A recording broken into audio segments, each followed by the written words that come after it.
But yeah, if you want to start with the threat of determinism, that is a-okay. So, what is the threat of determinism? What are we talking about here? Yeah, so determinism is the thesis. I mean, as is commonly understood, it's the thesis that facts about the remote past, going back prior to when you were born, all the way back to the Big Bang, in conjunction with the laws of nature, entail there's only one unique future. Um, and so that, for some people, seems to threaten the idea of free will because people tend to think that free will requires either the ability to do otherwise or that agents are somehow ultimately the source of their actions. And if determinism is true, it seems that, what we do is the only thing we could have done given certain antecedent conditions in combination with the laws of nature. And so those include everything from like your genes, how you were raised, prior experience, your inner psychological predispositions, your constitutive nature, um, aspects of your past, who your parents were, what kind of society you were born into, everything, including brain chemistry, gestational development, are all included in this idea of antecedent conditions. And if determinism is true, all of those factors sort of causally determine what happens next. Um, and so I guess if we laid out the landscape of the different positions, there are different ways philosophers have reacted to that threat. So, um, one view is called libertarianism, and that's different than political libertarianism. It's kind of metaphysical view. And it maintains that, like, if determinism is true, we really do lack free will. So most libertarians think that you need to have the ability to do otherwise. That in that exact situation, there has to be open metaphysical possibilities. Or some libertarians adopt something like a sourcehood view that say the agent has to be the ultimate source of their actions. And so for the libertarian, if determinism is true, we don't have this kind of free will. Um, so they set out to make sense of what you might call an indeterministic conception of free will that rejects the notion of determinism. And then we could come back to how they do that and if they succeed. The other view, the very popular view, is called compatibilism, which is what it sounds like a little bit. It says that it is compatible for agents to be causally determined and for them to be free and morally responsible in the sense required. And so instead of demanding that the falsity of determinism, most compatibilists say agents simply have to be either responsive to reasons or be capable of acting in ways that are based on inner psychological states, various wants, desires, um, higher order approval of one's motivational state, some set of conditions that need to be satisfied for agents to be free. And then there were what are called free will skeptics. And I'm a free will skeptic. So I maintain that who we are and what we do is ultimately the result of factors beyond our control. And because of that, we're never morally responsible. In a very specific sense, what I call the basic desert sense. And that's the sense that we make agents truly deserving of praise and blame and punishment and reward in a kind of purely backward looking sense. Um, I do say that free will is the rejection of free will is consistent with other notions of responsibility. We could come back to that. But I think the one that's been of central philosophical and practical importance in the historical free will debate is this basic desert sense. Um, I want to make it clear that I am not what is known as a hard determinist. The traditional view, the kind of traditional skeptical view was that determinism is true and incompatible with free will, hence we lack free will. Um, I'm technically neutral on the truth of determinism. And so my view is sometimes referred to as something called hard incompatibilism. And I maintain essentially that whether determinism is true or indeterminism is true, we would still lack free will because determinism is incompatible with agents having the control and action required for basic desert moral responsibility. But indeterminism, I argue, would not preserve the control and action any more than determinism would. And so whether the universe is fundamentally deterministic or indeterministic, we would still lack free will. I sort of wanted, you mentioned a lot of things. in the sort of what we think about determinism, right? There's lots of stuff that goes into determining, what might happen next. There's lots of sort of stuff that happened before. There's a really like sort of famous argument, right? That only relies on, what happened in the past and laws of nature. Very famous kind of consequence argument. Do you think, something like that is already enough to just get this off the ground, or do you think that appealing to all the other stuff, um, is sort of a necessary thing to point out? You mentioned, like gestational conditions or whatever was in the list. No, so I think like the general consequence argument is a kind of good way to start thinking about the issue and to get the debate going. You don't need to get into all the nitty-gritty. I think sometimes for the average person, they have a hard time understanding how determinism could be true or what determinism would amount to. And so going through different aspects of how exposure to hormones while in vitro could affect brain development, which could affect moral development, which could affect human behavior, and going through how early childhood experiences could have formative effects on our personalities that could affect what we choose to do later in life. Just gives needlepoint to the basic underlying concern. But the basic underlying concern could be just abstractly, captured in the idea of determinism. So, when we're thinking about determinism, then, I mean, what sort of, I mean, is there like an empirical sort of concern? Like, why does anyone think it's true in the first place, right? Yeah. What are we concerned about? Yeah, so as I said, I'm officially agnostic about the truth of determinism, and so my view doesn't depend upon it actually being the case.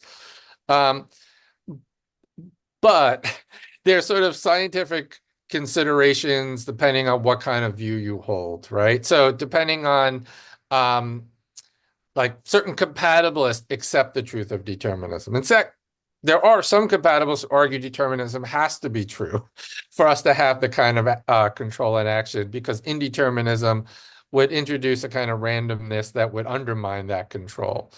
Um, there is obviously a kind of theory of quantum mechanics, and it says so we have these sort of just general theories about the world where, if you want to really simplify, we have a general theory of the macro level world of everything above subatomic particles, which seems to act according to classical physics, the physics of Einstein and Maxwell and Newton, which seems to be deterministic. Einstein had a really hard time with quantum mechanics when it was first proposed and famously said, God doesn't play dice with the universe. But over time, quantum mechanics and its traditional interpretation have gained credibility in the scientific community. And that suggests at the very micro level of the universe, there might be some fundamental indeterminacy, like at the very smallest level of subatomic particles. So there's a couple of things to say about that. One, I just want to posit and mention there are deterministic interpretations of quantum mechanics, Bohmian mechanics, and alternative hidden variable accounts of quantum mechanics.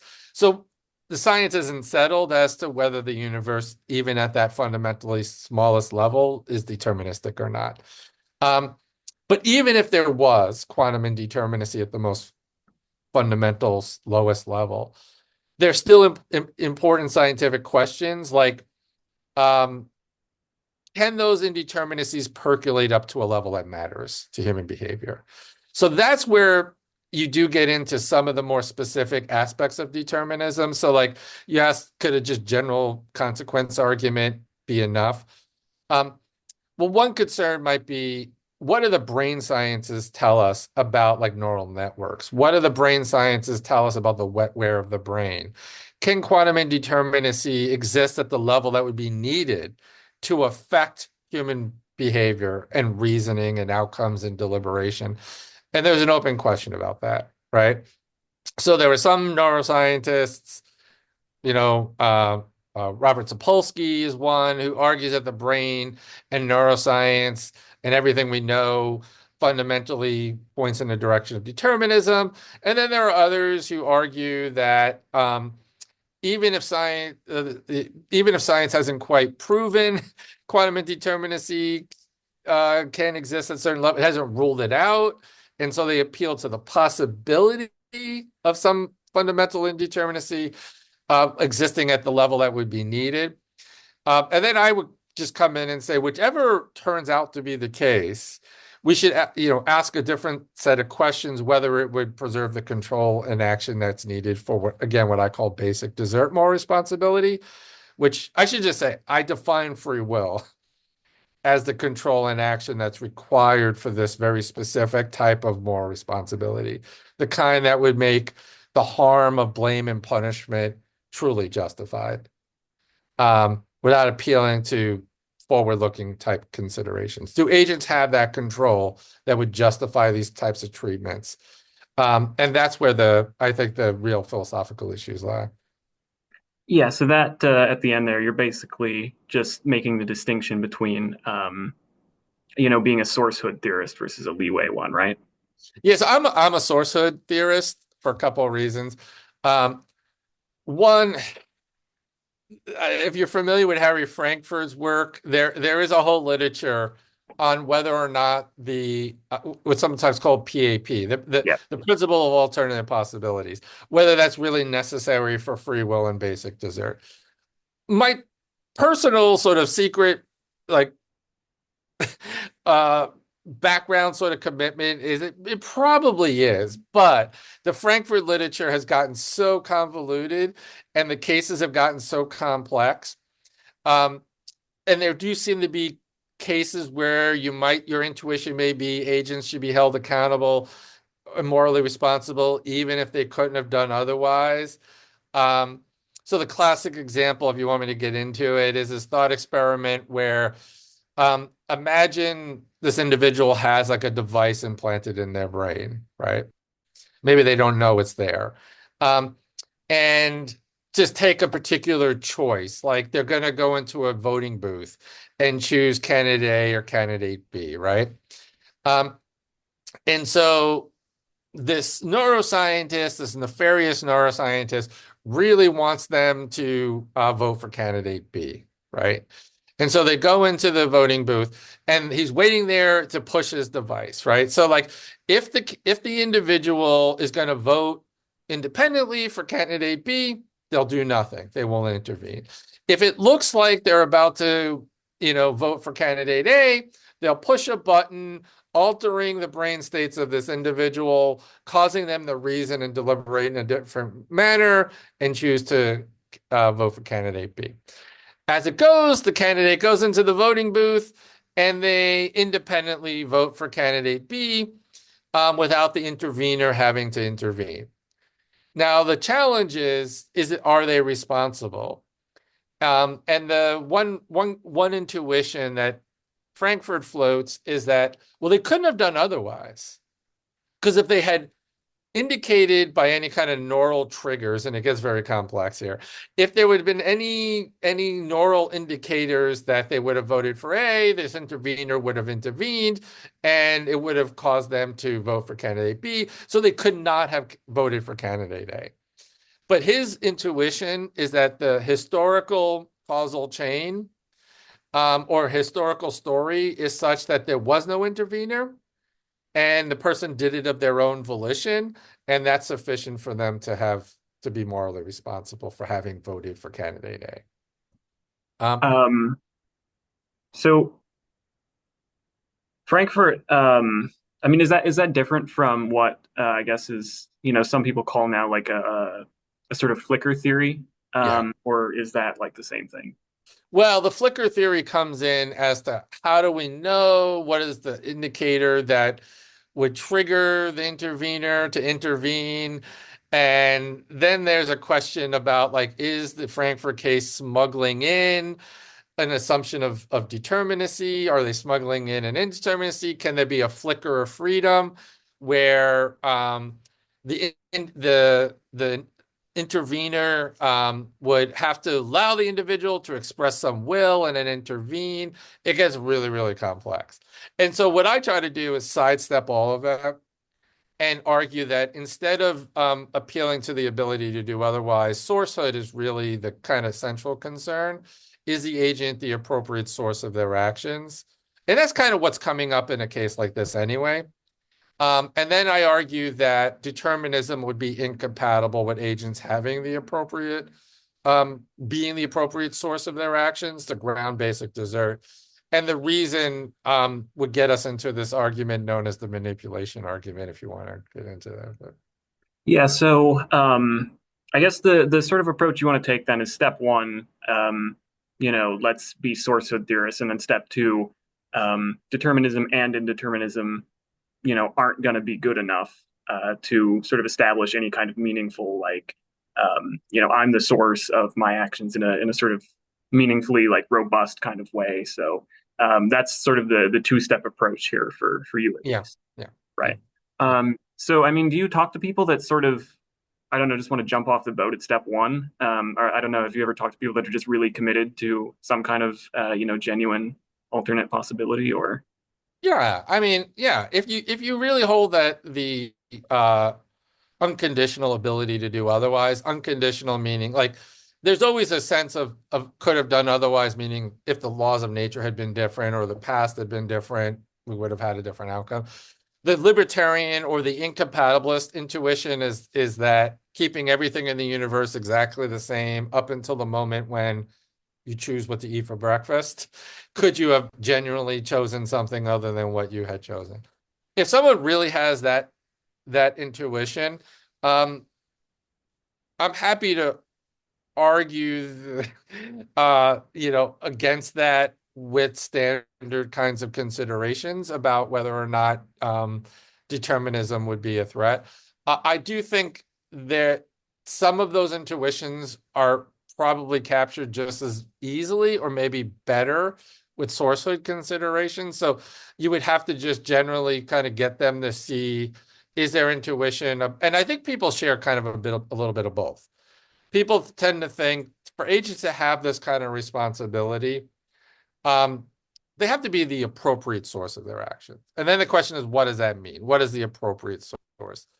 And then some also feel that we need the ability to do otherwise. And then you would have to see whether the Frankfurt cases satisfy that intuition for them or not.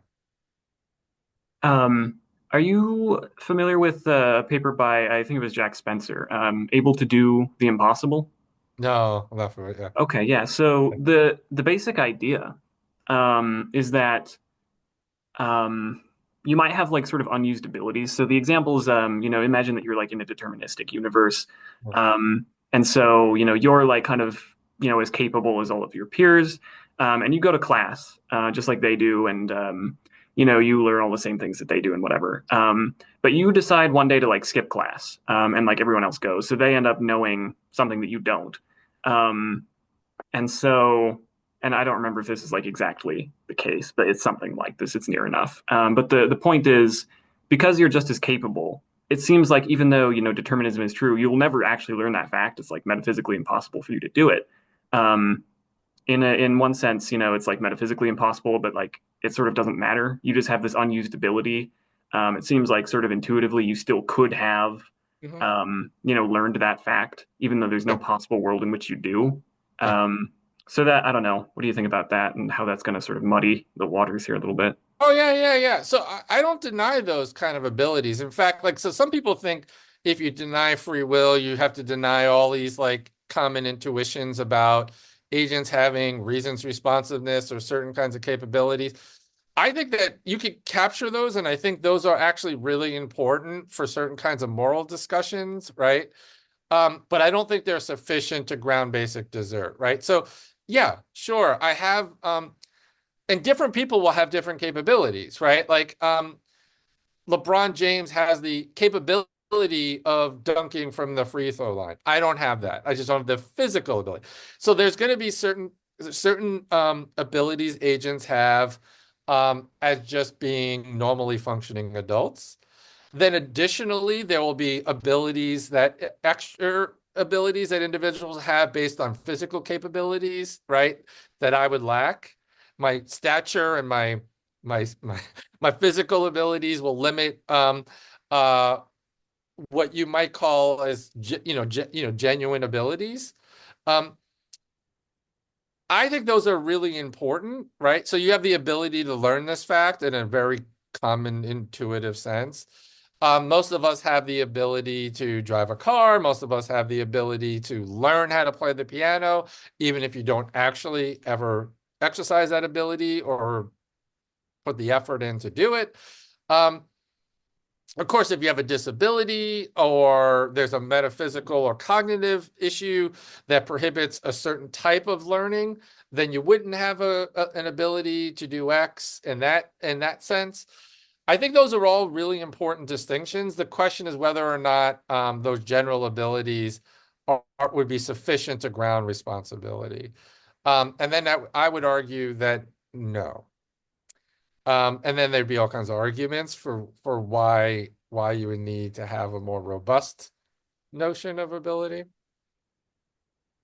Sure. So, I mean, for you, it's like regardless of, whether or not you have these unused sort of abilities, it's still just about, you know, were you like, I don't know, sort of in charge in the right way, I guess, of Yeah. sort of using them or whatever, or not using them? Yeah, so so if we get into like the argument against compatibilism, for example, the one I find most like convincing is called the manipulation argument. And there are different ways to run it. I like Dirk Pereboom's four case version of the argument, but there are simpler versions as well. But the four case argument, I won't get into all the specifics, but it runs something like this, right? Like you start with an extreme case of manipulation. So imagine it sounds similar to the case before a little bit, but um, an individual has an implant, implanted in their brain, um, and this nefarious neuroscientist or team of neuroscientists can trigger this device remotely by pushing a button on a remote control, right? And so one day they push the button, they trigger in this individual an egoistic desire to gain money, and that egoistic desire causes them to say commit a murder. They commit a murder for personal gain, right? Um, and we could create the case so that they satisfy all the compatibilist conditions, right? Like they did it because they wanted to. They wanted to for various kinds of reasons, right? So they believe that killing this person, maybe there was an inheritance involved, right? And they have a desire to get the inheritance for egoistic reasons. Um, they're reasons responsive in the sense that, like, if there were other countervailing reasons that were more powerful than the ones that they considered at the moment, they would have been responsive to those reasons. They satisfy Frankfurt's conditions and that they approve of their desire to act on their lower order desire, et cetera, right? Um, a lot of people have the intuition this person would not be free and morally responsible. Why? Because they were externally manipulated by this neuroscientist to commit this murder, right? And then you imagine cases that are slightly less manipulative. Um, like the next case down, for example, would be a case where the manipulation takes place earlier in time. So imagine the manipulation happens so that the neuroscientists manipulate them earlier in their lives, so they develop a character that habitually acts on egoistic desires, such that in this particular situation, they're determined for egoistic reasons to commit a murder to gain this inheritance, right? Um, and then you are supposed to go to a case. You could go through four separate cases if you want, to a case of natural determinism, where the person's inner psychological states are determined by natural factors, like how they were raised, their past experiences, their brain chemistry, their personal psychology. And the argument is supposed to suggest, like, look, if you don't think if the intuition is that they're not free and morally responsible in the first case because of external manipulation, there's nothing philosophically relevant to distinguish the cases between, say, case four and case three, and case three and case two, and the case two to the natural case of determinism, such that you could draw a clear distinction why they were not morally responsible in the first case, but would be morally responsible in the last. And so if your intuition is that they were not free in the first, that should transfer to them not being free in the case of natural determinism.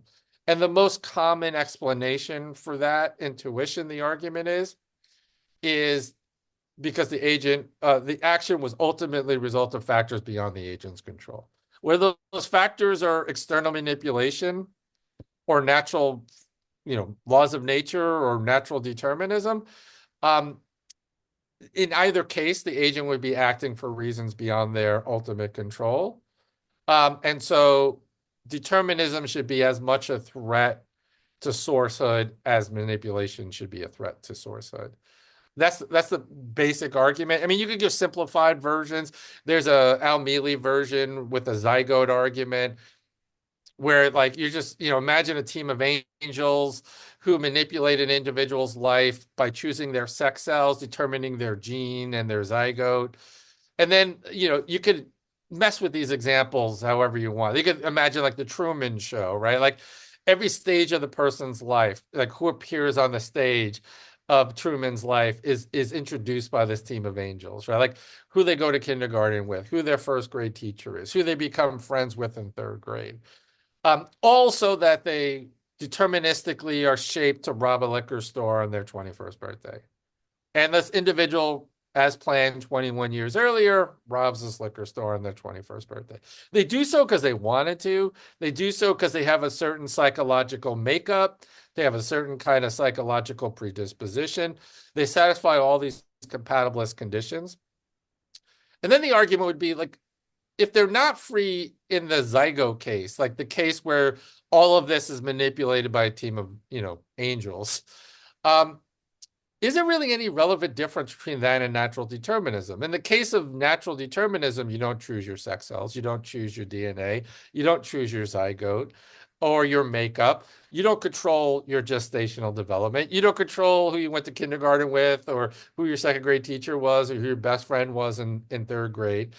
It would be equally determined. The only thing the manipulation argument tries to do is highlight these factors beyond your control. They're like highlighting them by introducing an external manipulator. But the argument is that there's nothing philosophically relevant that would differentiate those type of cases from the cases of causal determinism. And so if you think these manipulation cases are a threat to free will, because they're a threat to sourcehood, determinism would equally be a threat because it too would be a threat to sourcehood. Yeah, so that seems prima facie pretty compelling, but obviously compatibilism, at least right now, right, is a majority position. So I take it that a lot of people aren't really happy with this kind of argument. I mean, what sort of responses do you get? Yeah, so there's basically two camps of responses, the way at least that Michael McKenna groups them. He calls them hardline and softline replies. So a hardline reply, think of like Purebaum's four-case argument again. A hardline reply is just bite the bullet and say that even in the case of manipulation where the neuroscientist triggers a neural event that causes you an egoistic desire that causes you to commit the murder, even though you might initially have the intuition they're not responsible, they are. Uh, and so basically they reason in the opposite direction. They sort of say, well, the case of natural determinism um, is a case where compatibilists would say you're free. And if there's no relevant difference between cases 1 and 2 and 2 and 3 and 2 and 4, just bite the bullet and say the agent is responsible in all 4. I don't find that convincing in any way. And there are different ways you could argue against them. I mean, you could pound the table and say, but don't you have the intuition that a case of external manipulation would undermine responsibility? I think a more sophisticated response to the hardline reply would say, you want to adopt like a position of neutrality in these manipulation cases. You don't want to beg the question. You don't want to just reason in the opposite direction and say, well, since my intuition is we're free in the case of natural determinism, they must be free. We want to reason through manipulation cases where you're adopting a position that uses the intuitions of the case to clarify your intuitions. And so you want to adopt a position of neutrality and then reason in a direction that allows for these manipulation cases to inform our intuitions in some kind of like reflective equilibrium, some kind of like way that they inform our intuitions. And if you're not just going to like beg the question, then we should allow these manipulation cases to inform our intuitions and then clarify what we think in the case of natural determinism. I think the other big move is the soft line reply, which is to try to look for some difference between two adjacent cases and say that that difference would be enough to say why they're responsible in one case but not responsible in the other. And my big reply to those is give me the two cases and give me the relevant difference. And the problem, just in general, I could go through different soft line replies, but the big problem in general is there seems to be no criteria you can give or no case distinction you can give that would be able to allow you to differentiate between the cases, because anything you point to, you could just come up with a manipulation case that builds in that type of consideration. So, one case might be that the agent needs to be responsive to reasons. That's like a common compatibilist condition. Well, you could just build reasons responsiveness into the manipulation case so that the agent satisfies that condition.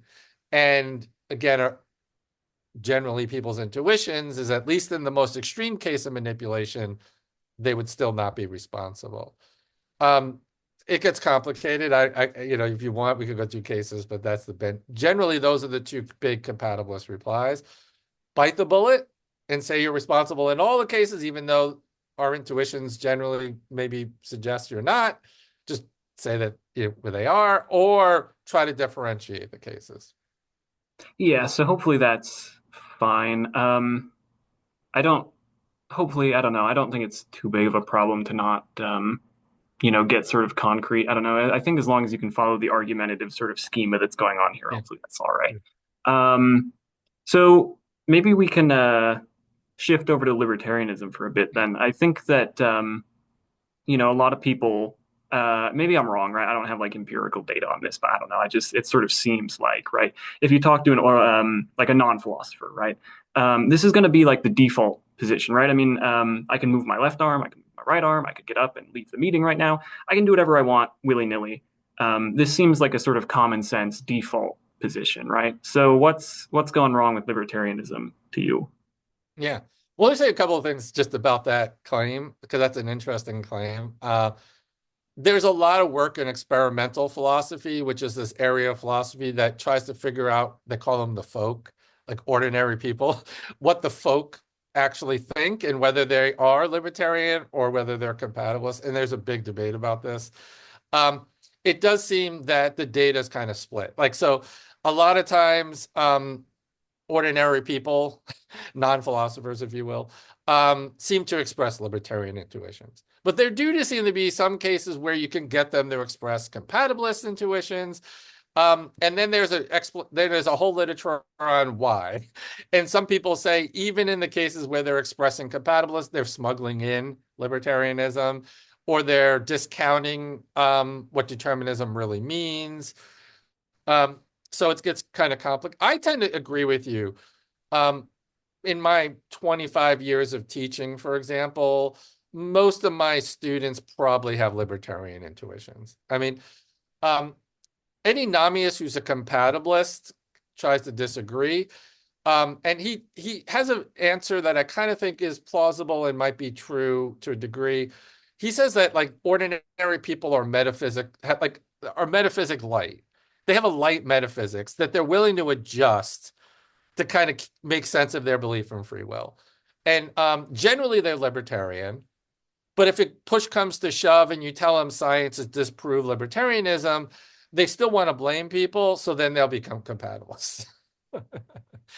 But I do generally think the average person probably believes we have libertarian free will, that determinism isn't the case. They're not causally determined to do what they choose to do.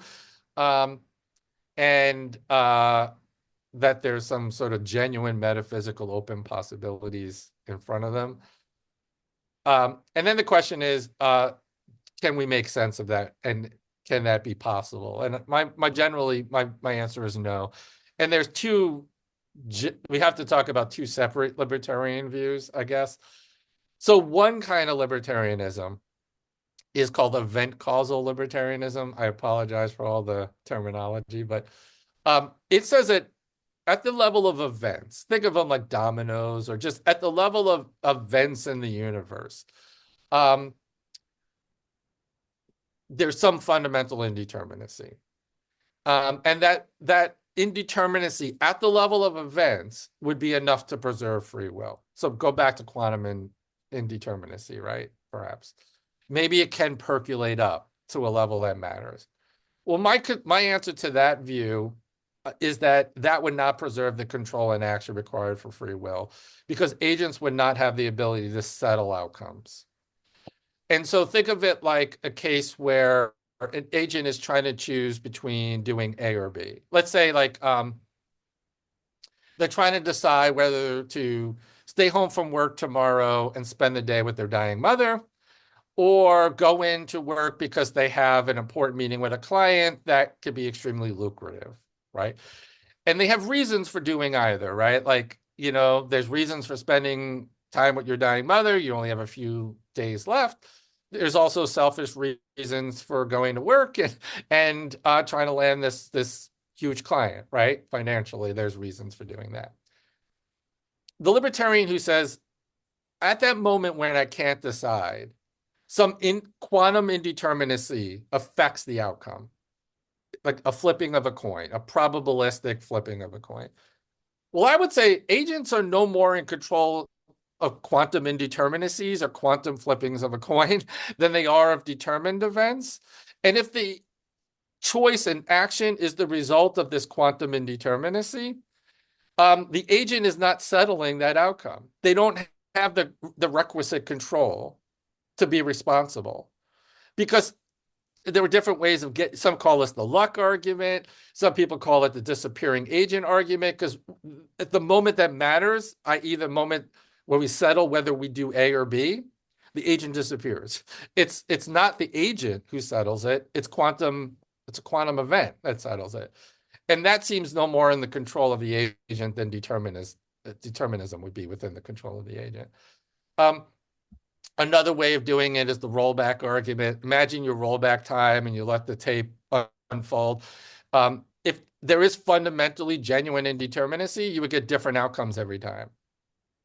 But it wouldn't be the agent that settles those different outcomes. It would be some quantum events in the universe that are settling those outcomes. And so again, the agent doesn't really control what happens. So some libertarians say, okay, to get around that problem, let's bring in agent causation. And agent causation is a kind of unique view. It's a metaphysically robust view. And in my opinion, if you can make sense of agent causation, you would have the kind of free will needed for basic dessert. So I think like this would be the account that would get us what we want. And so what the agent causal view says is there's an agent who's not just a series of physical events. There's some kind of unique substance, a thing.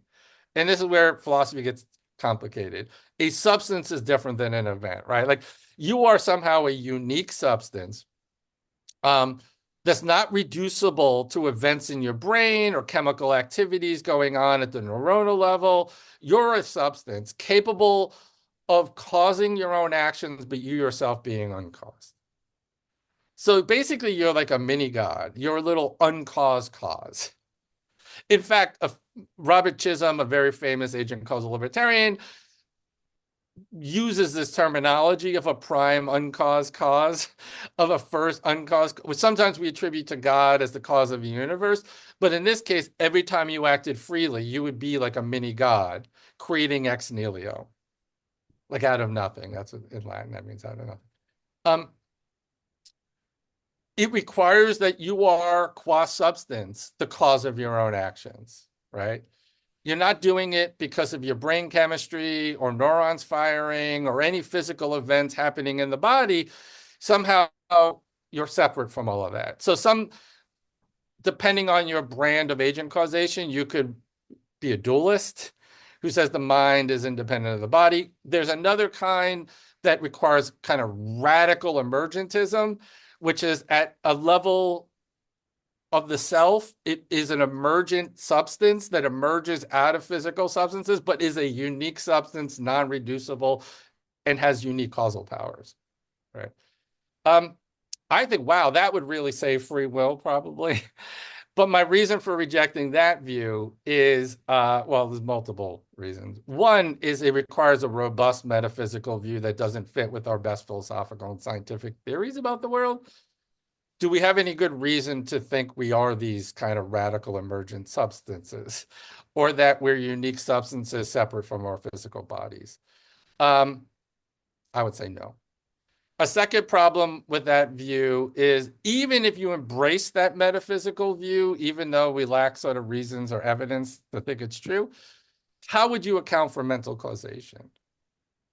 How can we account for our actions being the result of our mental states, which most people think is necessary to preserve free will?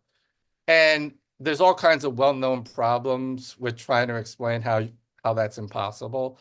It goes back to, like, say, Descartes' dualism. How can the mind affect the body if the mind is a non-physical, non-material substance, lacks physical properties, et cetera, et cetera? And then there are other problems, like Dirk Pierboom raises problems about how do you reconcile this with what we know about the laws of nature. So either there would have to be violations of the laws of nature, which we don't really seem to find, or you would have to say there's some kind of like pre-established harmony between what the agents choose to do and what the laws of nature predict are going to happen next. But that would require coincidences too radical to swallow, basically. And so essentially what I try to do is go through, say, each of the leading views fail and fail for different reasons. Compatibilism fails because of the manipulation argument. Event causal libertarianism fails because of the disappearing agent argument. Agent causation fails because of these various types of considerations. And given that those are the only possible ways of preserving free will, and they each fail for different reasons, we ultimately end up with a default position of free will skepticism. So I guess the experimental philosophy thing is interesting. I didn't know that that was there for the free will debate.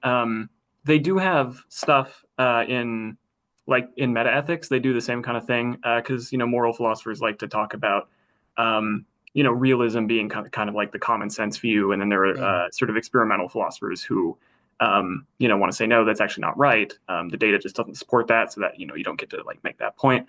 I didn't know they did that though for the free will stuff. I guess maybe they just do it for all sorts of No, things. yeah, there's a lot of literature on it. And what seems to be happening a lot of times is if you give concrete examples, like someone who commits a horrible crime, you get more compatibilist replies. And one explanation for that is that people have a very strong desire to want to blame and hold these individuals accountable, and they'll adopt whatever metaphysics is necessary to justify doing that. If you give abstract descriptions, so like there's a very famous one by Joshua Knobe and Sean Nichols. You just give a description of two different universes, a deterministic universe A and an indeterministic universe B, and you ask them, can agents be free in the deterministic universe? No. Can they be morally responsible? No. Which universe do you think we live in? The indeterministic one. Seems to suggest not only are they libertarian, they're also incompatibilists. And so the question is, how do you make sense of these other findings when you sometimes get compatibilist answers? And my feeling is there's a lot of evidence that indicates that the desire to blame and punish actually comes prior to our assessments about free will. It doesn't go the way philosophers tend to think it goes, which is we have some criteria for what's needed for free will. We objectively identify whether agents have it. And then we assess responsibility based on that, and then distribute punishment in accordance to what they deserve. That's ideally how it's not what seems to really be happening. When someone does something that we find morally, wrong, we have a strong impulse to blame and want to punish them. And then we will adjust how much control we think is required to justify that reaction. And so we can raise and lower the bar to justify basically what outcome we ultimately want. So it seems that we put the cart before the horse. It's really the retributive impulses that are driving our assessments of free will. That's interesting. I just didn't know it was out there. There's I guess like a third sort of libertarianism that I don't know if anyone really cares about it. I remember reading Dirk Pereboom's book, right? The 2001 one, Living Without Free Will, and he's like, look, we have this third one, non-causal libertarianism, Mm-hmm. and he basically just says, as far as I remember, like I can't even make sense of what this is supposed to be, and he just like moves on. Yeah. Does So that's anyone? yeah, it's a famous view too. It's not as popular. Carl Genet is sort of the main guy who holds it. I think that suffers from the same problem as event causal libertarianism in that essentially agents lack the ability to settle outcomes because it gives up on the agents being causally instrumental in those outcomes altogether. So I just think we would not have the control required for free will. All right, so. If we sort of move to, we've sort of, provided that we agree with everything you've said thus far, right? We've sort of reached a kind of skepticism. Um, I don't know. Would you say like, because what a lot of people seem to be really worried about with skepticism is that like, um, people are going to just sort of act a lot worse, right? If they don't believe in free will. I mean, is that sort of something we're worried about? Should we be like fictionalists about free will? Or, I mean, what would you sort of advocate like practically here? Yeah, so through my work, I've been systematically going through to try to address these different practical concerns. And I'm what I call an optimistic free will skeptic.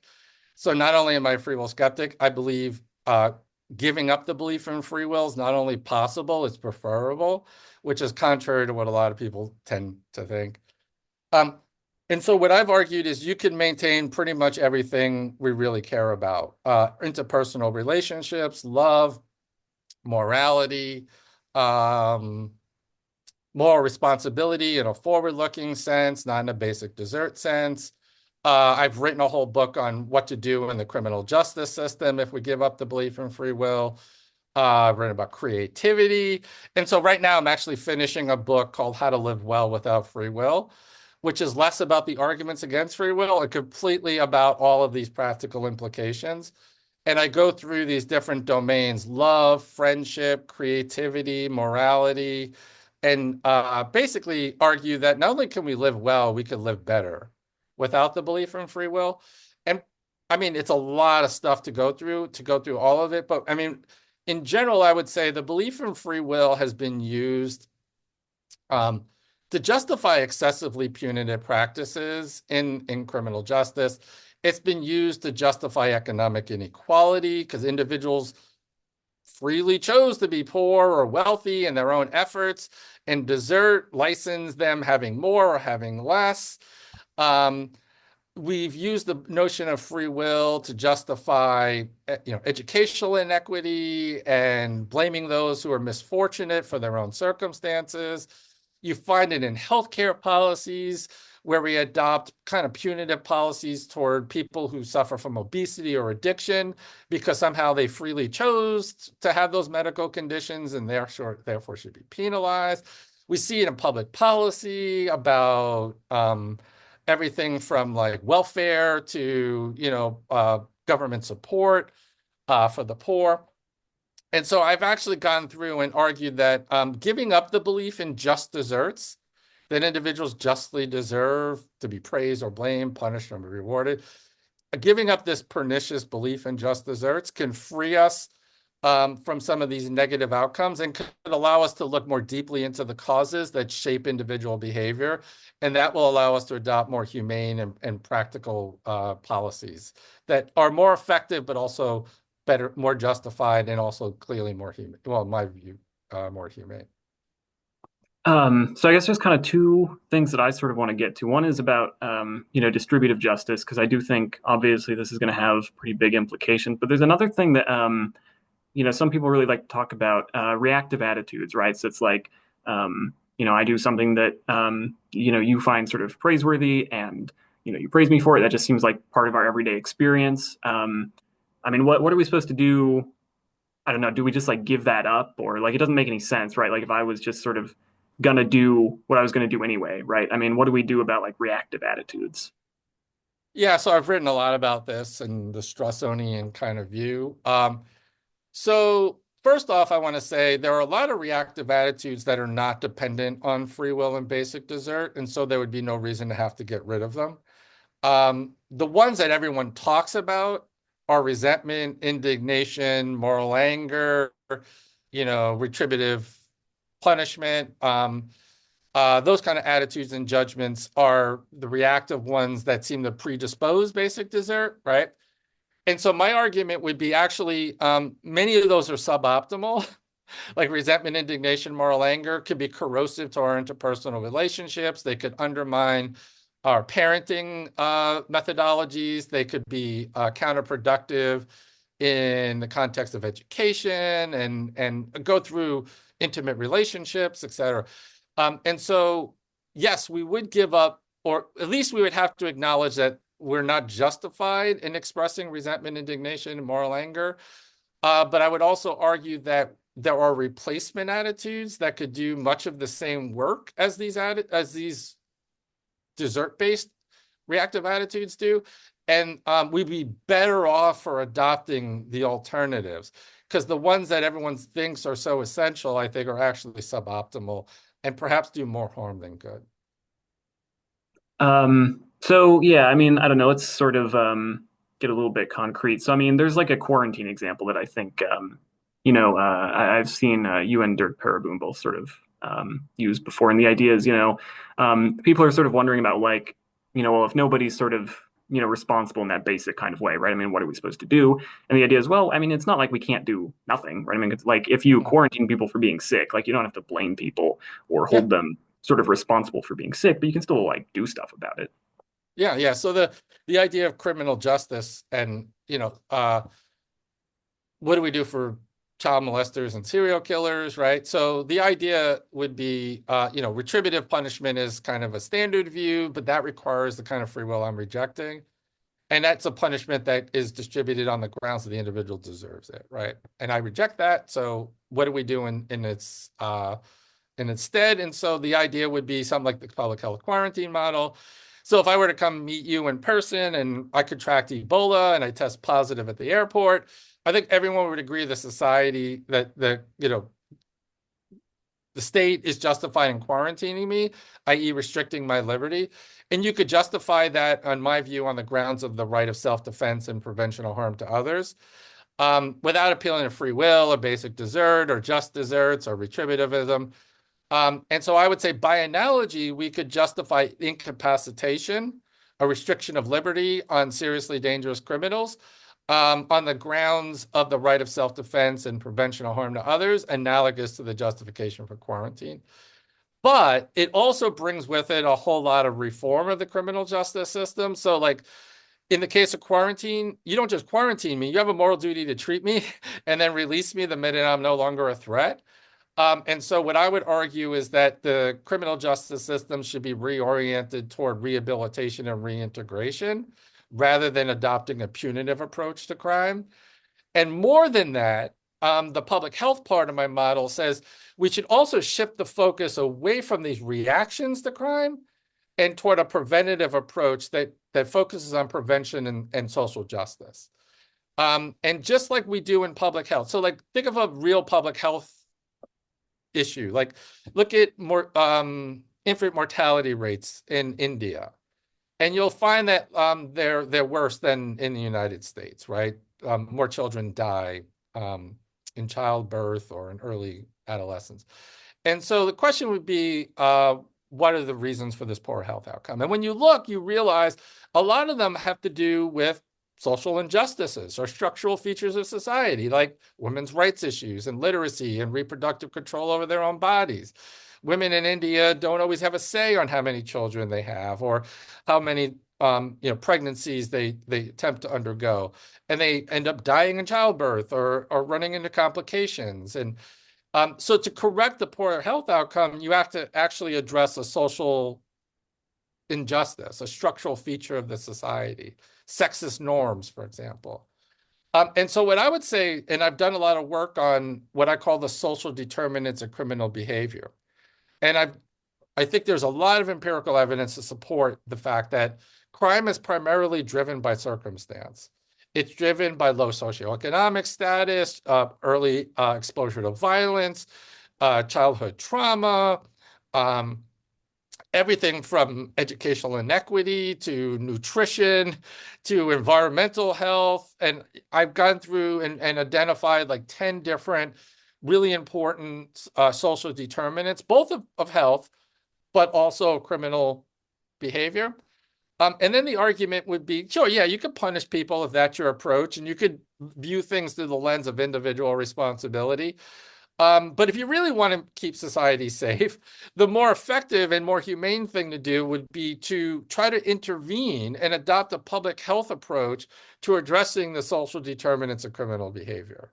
And so to adequately address criminal justice reform, we really have to simultaneously address issues of social justice. I remember watching, a video of Dennett. He was talking, I don't remember who he was talking to, but he was mad about neuroscientists, right? Telling people that, stop telling people they're not free. Because what are they going to do? If they think that, they can get away with whatever they want because they're not free, right? People are going to start like cheating in sports. Or whatever, or if you look up, I don't know, like empirical studies, I think one of them showed that like if you tell people they're not free, they're like more likely to put like spicy food in other people's stuff to like, I don't know, like they don't like the spicy food, they know that, and they like do it anyway, because they're not free, so like who cares? Are we sort of worried about, I don't know, just people not being as good, right? If we start to tell them stuff like this, or I guess it's sort of like, should we be fictionalists again?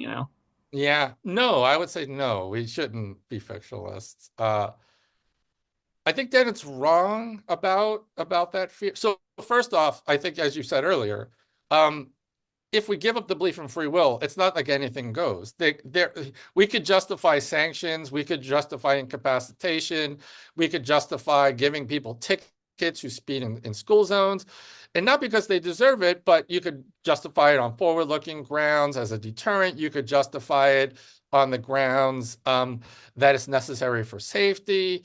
There are other ways to justify those kinds of sanctions without appealing to free will. And so I don't think we run into a society where anything goes. That's one thing. The second thing is there are empirical studies that, like the ones you mentioned, but there's also a lot of and I write about them in my new book. Some of them have failed to replicate, by the way. So some of them got a lot of attention, like this very famous one by Voss and Schooler, which suggested if you get people to disbelieve in free will, they're more likely to cheat in this paradigm. Actually, that study has not replicated, and it's been attempted numerous times. And there's also all kinds of other aspects of that study that are problematic, like what prime they use to instill the disbelief in free will is actually not getting people to give up the belief in free will. It's getting them to believe their consciousness has no effect on their behavior, which is not what free will skeptics think. And then even just more general issue is like those studies at best would tell us what the short-term outcomes are, not what a long-term reasoned, calculated, understood perspective on free will would ultimately entail in the future. And so what I've argued in the new book is I argue for it's a little bit more than I could get into here, but I try to develop an account of morality grounded in virtue ethics that I say is not only consistent with the rejection of free will, but that adopting the skeptical perspective would better allow us to develop the virtues that would most contribute to human flourishing and well-being. And in particular, I think of virtue ethics in general, if you know a little bit about it, who we are as individuals, the character and habitual traits that we form. When you really look at how habit formation occurs, it fits very well with the skeptical perspective. Like the more we learn about how psychological habits are formed over time, and how once they become instilled, they become predispositions of agents to act in certain kinds of ways. So we wanted agents to develop the right kinds of virtues. Um, but I also want to suggest that, like, if you look to Eastern ideas like Buddhist ideas and Buddhist virtue ethics and look at its moral and ethical frameworks, they reject the reactive attitudes. They reject resentment and indignation and moral anger. And so I look at those accounts, those Eastern accounts of virtue ethics, and say that those could be helpful guides how to live without the reactive attitudes, how to adopt maybe other virtues like humility and compassion and loving kindness that uh, are not always as stressed in the Western traditions as they are in the Eastern traditions. But not only do they fit well with free will skepticism, the skeptical perspective could better help us achieve those virtues, because by adopting the skeptical perspective, we're more capable of giving up our moral anger, better able to control our resentment and indignation, better able to diminish our reactive, retributive impulses, and therefore develop the right character traits that would lead to human flourishing and well-being. So I think, yeah, we'll have to see how the book goes and how people take it. But I argue actually that we could develop a very successful account of morality and a very successful view of human flourishing without free will. So I think I've got kind of one last big thing for you. So the idea, I guess, that sort of personal responsibility, I guess we can call it, is, I don't know if it's omnipresent, but it's certainly prominent in thinking about distributive justice. So I don't know, think about G.A. Cohen, right? His view is like, Cohen was a socialist philosopher, right? So he's super concerned with like keeping people relatively kind of equal materially. Um, he was concerned with what he called socialist equality of opportunity, and the idea is principle one. He was a luck egalitarian, so principle one is like, we're going to get rid of all the effects of brute luck, and he was a little bit concerned with some kind of option luck if it wasn't like sort of genuinely free to choose or whatever. Um, and he told the story, maybe it was like an Aesop's fable or something. I don't know if it was like his story exactly, but the idea is like, you have this kind of colony of ants, and they store up food for the winter or whatever. They're doing their thing and they're being like responsible. And then you have a lazy grasshopper who does nothing, and he's at the ant's doorstep. He's like, "Hey, I need some food. Will you help me out?"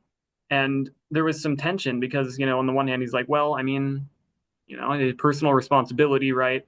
The grasshopper was sort of lazy. The ants were, sort of not lazy, right? They did their thing. And he says, the way we get around this is by having a sort of secondary principle about community, right? He's like, look, the first principle is going to allow for huge inequalities, which I don't like very much. So I'm going to just introduce this community of this principle of community where it's not exactly clear like how it's supposed to work. It's a little bit vague, but it's supposed to sort of curb, the inequalities so that they don't get too large.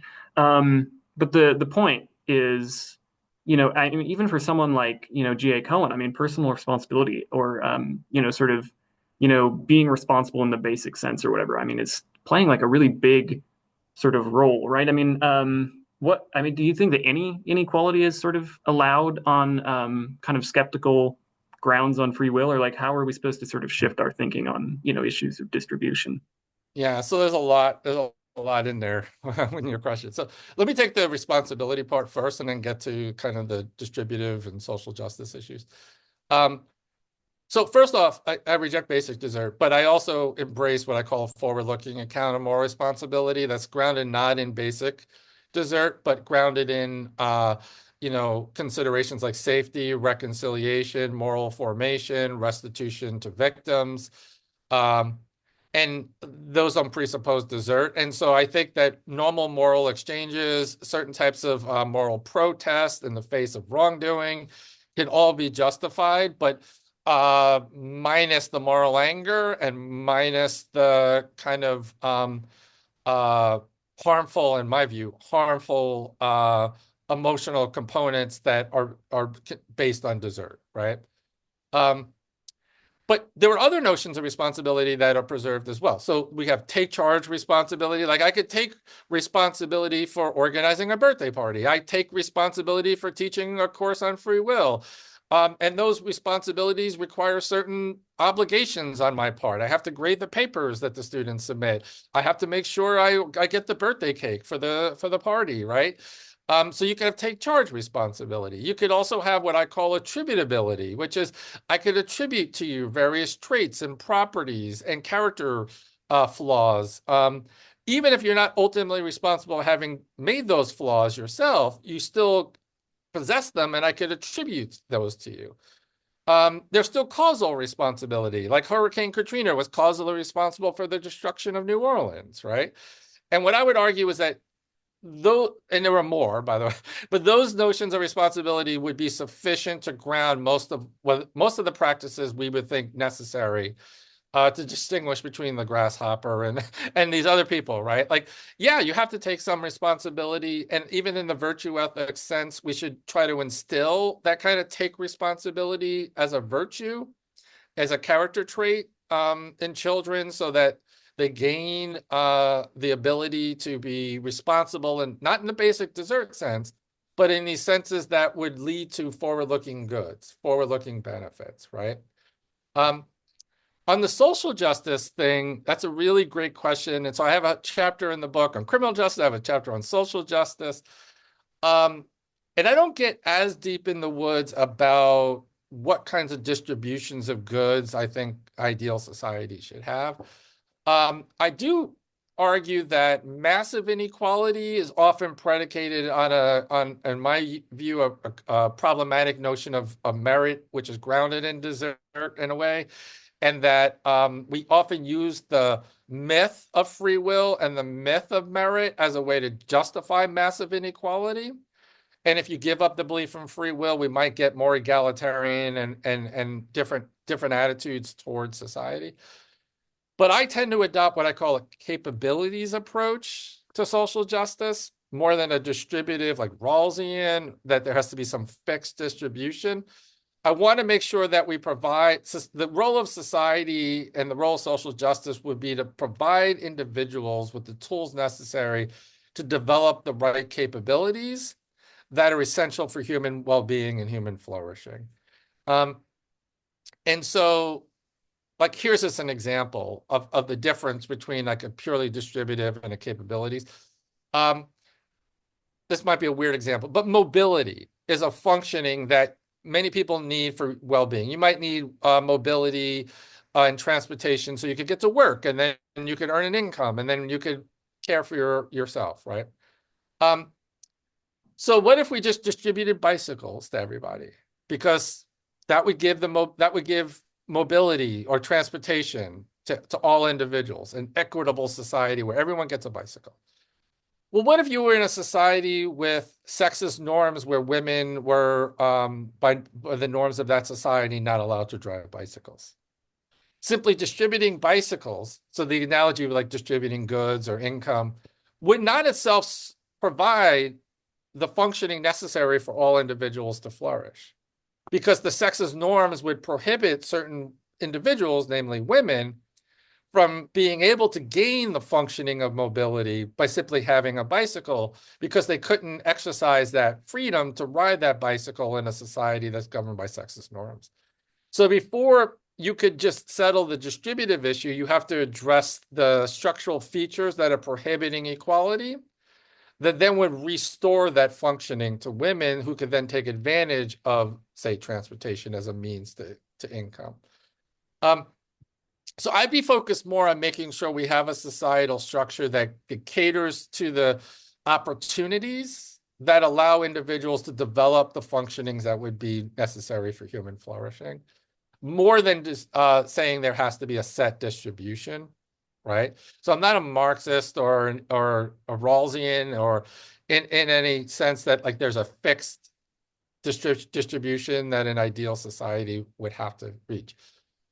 But I do think if you adopt the skeptical perspective, you'd be more compassionate and more moved, I think, you don't have to, but I tend to think you would be more opposed to massive inequality on the grounds that the justifications that are often given for accepting it, they did it freely, they earned it freely, they have the merit to own it, and they deserve that additional wealth would diminish. And there is actually evidence, go back to X5, there's evidence that when people think income is more a byproduct of luck than merit, they're less likely to accept economic inequality.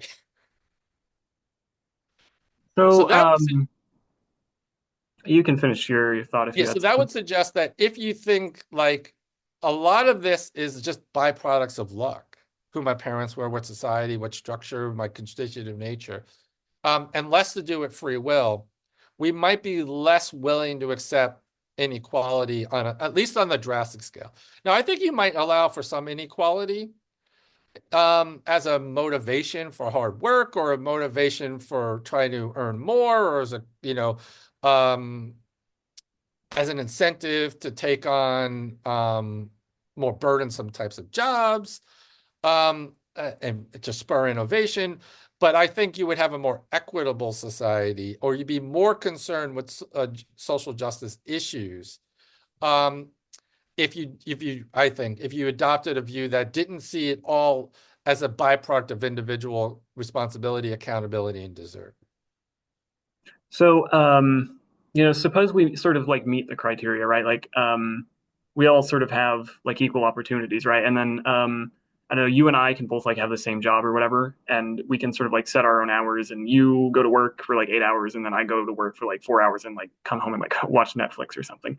Um, is the resulting like sort of income inequality there like fine for like practical purposes, right? Like otherwise we'd be worried that everyone would just like sit at home and doing nothing all the time, or like what's the how are we supposed to think about Yeah. like a case like that? Well, first, let me say to tie it to the free will issue, right? Like, um, I do, as a person who's skeptical about free will, there might be two individuals, one works harder than the other, and in the traditional merit-based, desert-based perspective, they deserve more, right? Because they worked harder and they put in the effort. Um, the question is always about how did you become the kind of person that was motivated by that effort or desired to work harder or was lazy? And the idea would be all of those are byproducts of factors beyond the control of the agent. You didn't make yourself into that individual, right? So understanding that, I often have this kind of very deep sense of there, but for the grace of luck go I. That like if the world had been different, if I had different parents, if I had different influences in my life, if things had been different in my prior experiences, I could have had a different character, a different personality. Maybe I would work less or I wouldn't be as motivated to do the things I do. And so luck plays a big role in my thinking about these issues. Um, so whether you're the person who doesn't want to put in the effort to work, a longer shift, and I do, I would say those are byproducts of factors beyond our control. That said, right, we can't go around, I think, completely equalizing society where you take from me to give to you to make sure that we have the same amount. But I would definitely think that if you acknowledge this pervasive nature of luck, we do want people to have the ability to have at least subsistence living and to have at least the baselines necessary for, opportunity to flourish and to survive. And I think we have the means to do that as a very wealthy nation, and we just choose to not do that because we tend to adopt a more merit desert-based approach to wealth in our country. And we don't treat our social issues the way we should treat our social issues. If you thought there, but for the grace of luck go I, right? So that doesn't mean we have to have the same amount. We have to, have the same housing and the same level of income. Because I do think in a forward-looking sense, in a virtue sense, in a habitual design sense, those incentives could actually be self-fulfilling, that your desire to want to have a better life could motivate you to work harder, could then motivate you to earn more. And we want to allow for that as a forward-looking motivational feature, but I also don't want to just punish people or leave them outside of the social safety net if they fail to develop those right character traits, right? So I don't think you should be punished in a punitive way for having developed a character that, chooses not to put in the effort to earn more money. Um, but I don't think the answer is total equality of income. I think the answer is to allow for inequality for future forward-looking incentive, but also to make sure that those at the bottom are sufficiently cared for. Okay, got it. Yeah, so there is like practical reasons Oh, then to allow for some, but you're like definitely at least a sufficientarian then is kind of yeah, yeah, you. Yeah, okay. Yeah, that's interesting. So it sort of seems that like I don't know, like you said that marking out like a definite position on that isn't really the concern. It's sort of like step well, we can talk about that maybe once like step one, like let's get people thinking more about like, rehabilitation first. That's sort of yeah. the way you want to go here. Yeah, yeah. I mean, and I also think free will skepticism is consistent with a diversity of different attitudes about social justice, right? So we don't all have to agree with what I'm saying or what some other person says. I do think it leaves open a spectrum of views. Uh, and so I could take a view because I feel passionately about it, but I don't think it's entailed immediately from my skepticism. Um, but I do want to counter the idea, and Dennett is one of these people who said this in the past, that like you can't talk of justice if you're a free will skeptic. And I think that's just wrong. Um, by the way, I mean, there are desertist theories of justice and there are non-desertist theories of justice, i.e., there are theories of justice that are grounded in the kind of desert I reject.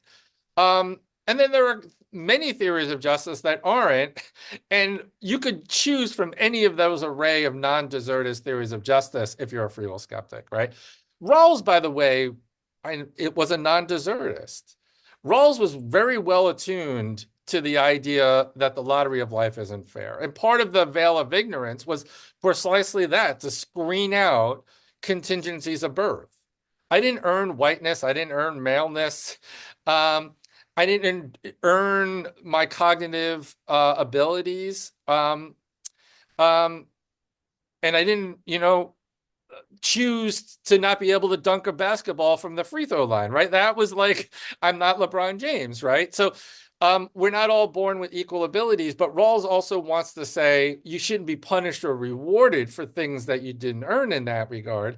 And so the veil of ignorance was a way to develop a theory of justice grounded in fairness that was not a desertist theory of justice, right?